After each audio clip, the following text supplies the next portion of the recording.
Hello everyone. आज हम लोग बात करेंगे पब्लिक सेक्टर बैंक्स की। तो अभी अभी गवर्नमेंट ऑफ इंडिया ने पब्लिक सेक्टर बैंक्स को प्रेज़ किया है और उनका ऐसा मानना है कि आज की जो पब्लिक सेक्टर बैंक्स हैं वो प्राइवेट बैंक्स की तरह परफॉर्म करती हैं और उतनी ही अच्छी कस्टमर सर्विस जो है उसको प्रोवाइड कर रही हैं। तो चलिए हम लोग देख लेते हैं इंडिया के बैंकिंग सेक्टर को और इंडिया का जो पब्लिक सेक्टर बैंक्स हैं उनके साथ क्या क्या फैक्ट्स जुड़े हुए हैं वो सारे फैक्ट्स को। तो इंडिया के अगर बैंकिंग सेक्टर की बात करेंगे तो जनरली इंडियन कमर्शियल बैंक्स को दो पार्ट में डिवाइड किया जाता है, schedule banks and non schedule banks. Schedule banks का मतलब है ऐसे बैंक्स जो हमें आरबीआई के शेड्यूल सेकंड के अंदर जिनका मेंशन देखने को मिलता है। कुछ स्पेसिफिक नॉर्म्स ये बैंक्स फॉलो करते हैं, इसीलिए इस शेड्यूल के अंदर इनको ऐड किया गया है। वहीं दूसरे अगर बैंक्स की बात करेंगे, दूसरे बैंक्स को नॉन शेड्यूल बैंक्स कहा जाता है और ये सारे बैंक्स जो हैं वो हमें आरबीआई के सेकंड शेड्यूल में देखने को नहीं मिलते। तो ये डिफरेंस है दोनों के अंदर। अगर हम लोग शेड्यूल बैंक्स की बात करेंगे तो शेड्यूल बैंक्स को भी फर्दर टू पार्ट्स में डिवाइड किया जा सकता है, दो कैटेगरीज में डिवाइड किया जा सकता है, पब्लिक सेक्टर बैंक्स और private banks. Public sector banks further दो पार्ट्स में डिवाइड होते हैं, नेशनलाइज्ड बैंक्स और आपके आरआरबीज, रीजनल रूरल बैंक्स। वहीं प्राइवेट सेक्टर की अगर हम लोग बात करेंगे तो वहाँ पर भी इंडियन और फॉरेन दो तरह की कैटेगरीज हमें देखने को मिलती हैं। तो यहाँ पर हम लोग बात कर रहे थे पब्लिक सेक्टर बैंक्स की। तो पब्लिक सेक्टर बैंक्स को दो पार्ट्स में डिवाइड किया जाता है, नेशनलाइज्ड बैंक्स और आरआरबीज। ये दोनों ही तरह के पब्लिक सेक्टर बैंक्स आज के समय में हमें देखने को मिलते हैं और एक बहुत लंबा ओरिजिन इनका हमें देखने को मिलता है। अगर करंट रियलिटी की बात करेंगे, करंट स्टेटस की बात करेंगे तो आज के समय टोटल 12 नेशनलाइज्ड बैंक्स एग्जिस्ट करती हैं और 28 आरआरबीज एग्जिस्ट करती हैं। तो 28 आरआरबीज हैं आज और 12 nationalised banks public sector banks के रूप में काम करती हुई हमें नज़र आती हैं। लेकिन ये जो एंड रिजल्ट है ये एक एवोल्यूशन के थ्रू यहाँ तक आया है और पब्लिक सेक्टर बैंक्स या इंडिया का जो बैंकिंग सेक्टर है उसकी हिस्ट्री, उसका ओरिजिन हमें कॉलोनियल पीरियड में ही देखने को मिलता है, क्योंकि इंडिया का एक बहुत ही लंबा कॉलोनियल पीरियड रहा है। तो चलिए आगे बढ़ते हैं हम लोग। ये जो पब्लिक सेक्टर बैंक्स हैं या जो इंडिया का बैंकिंग सेक्टर है उसका एक ओरिजिन यहाँ पर डिस्कस करते हैं, उसकी हिस्ट्री जो है उसको डिस्कस करते हैं। उससे पहले अगर आपने चैनल को अभी तक सब्सक्राइब नहीं किया है तो आप चैनल को यहाँ पर सब्सक्राइब करेंगे और जो भी आपके फ्रेंड्स हैं जो सिविल सर्विसेज की प्रिपरेशन कर रहे हैं या किसी भी एग्ज़ाम की प्रिपरेशन कर रहे हैं उनके साथ आप इस चैनल को शेयर करेंगे। तो चलिए देखते हैं हम लोग बैंकिंग सेक्टर का हिस्ट्री, बैंकिंग सेक्टर का ओरिजिन।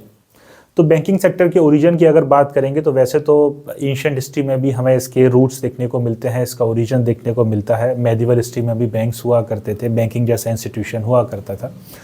लेकिन जो मॉडर्न टर्म्स में जिनको हम लोग बैंक बोलते हैं, इस तरह के बैंक्स हमें कॉलोनियल पीरियड में ही इंडिया में देखने को मिलते हैं और ऐसा माना जाता है कि 1770 में इंडिया के अंदर पहला बैंक इस्टेब्लिश हुआ था और उस बैंक का नाम था हिंदुस्तान बैंक।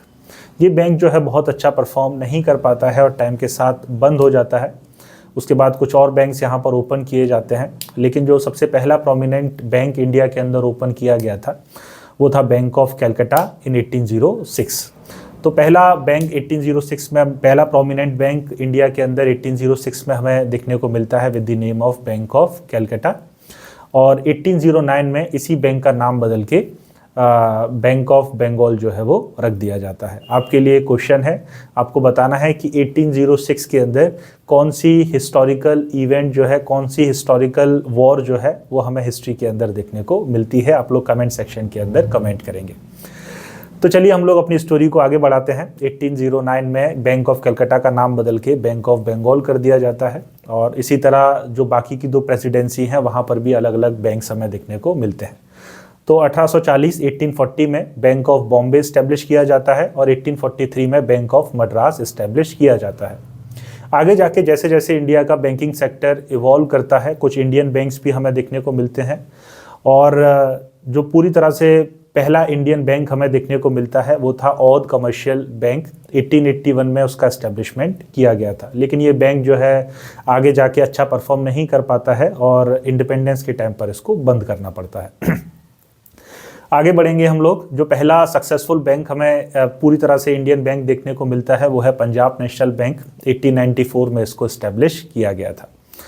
उसके बाद स्वदेशी मूवमेंट के बाद कुछ और बैंक्स एग्जिस्टेंस में आते हैं, जैसे कुछ बैंक्स का नाम आपने सुना होगा, कैनरा बैंक। तो कैनरा बैंक 1906 में इस्टेब्लिश किया गया था। इसी तरह इंडियन बैंक हमें आगे जाके देखने को मिलता है।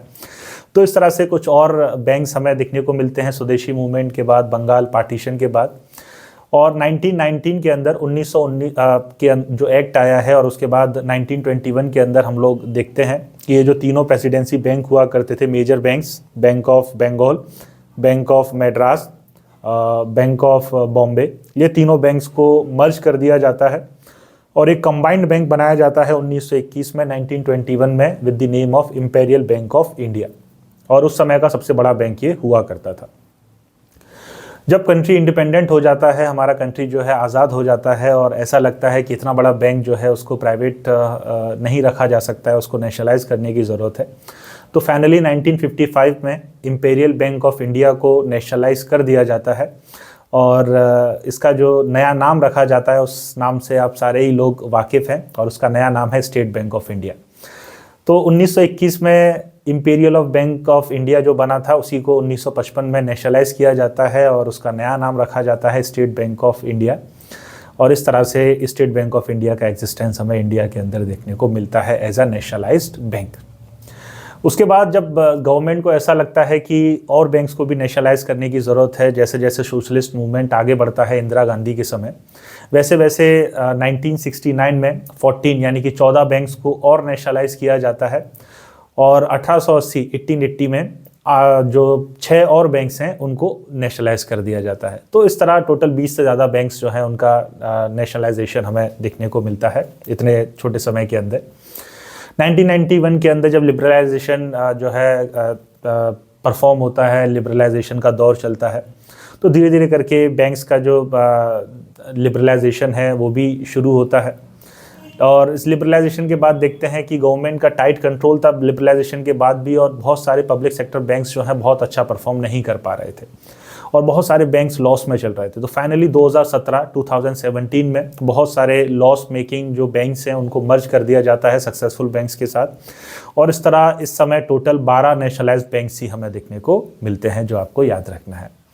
इसी तरह आरआरबीज़ की बात है, 1975 में पहली बार आरआरबीज़ को इस्टेब्लिश किया जाता है थ्रू अ प्रॉपर एक्ट और धीरे धीरे करके बहुत सारे आरआरबीज़ हमें देखने को मिलते हैं और अभी अप्रैल मई 2025 के अंदर ये इतने सारे जो आरआरबीज़ थे इनको मर्ज किया गया है और 1 आरआरबी 1 स्टेट पॉलिसी के अंदर हर स्टेट के लिए एक आरआरबी इस्टेब्लिश किया गया है। तो इस तरह टोटल 28 आरआरबीज़ हमें देखने को मिलते हैं। तो ये था एक बैंकिंग हिस्ट्री इंडिया की, ये था पब्लिक सेक्टर का एक ओवरव्यू और उम्मीद है कि इससे आपको ज़रूर फ़ायदा होगा। इंडिया के जो बैंकिंग सेक्टर है उसके बारे में एक आइडिया आपको लगा होगा। This is all for today. Thank you all of you. Have a nice day.